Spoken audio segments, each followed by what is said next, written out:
3 ways para hindi malugi sa Forex. Number 1, eto, sobrang obvious, mag-set ng stop loss. Ito yung pinaka-basic pero pinaka-ini-ignore. Maraming traders sobrang sabik lang mag-trade.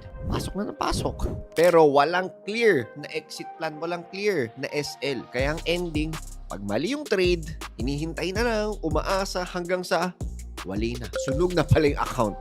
Again, stop loss is a must. It's not just a protection. It's discipline. It forces you to accept na hindi lahat ng trade panalo.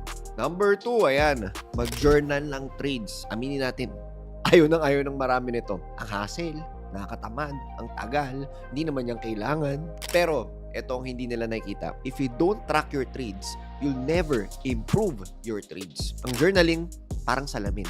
Doon mo makikita ano ang mali, ano ang tama, at ano ang dapat mong ulitin. Without it, paulit-ulit ka lang sa same mistakes mo. And lastly, number 3, have a mentor.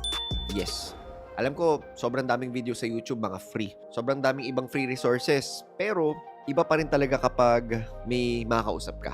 Yung merong mag-guide sa'yo. Yung magsasabi kung mali ka bago ka pa malugi or bago ka pa masunog. Yung may kasama ka sa journey mo. At merong nakakaintindi rin ng mga struggles mo.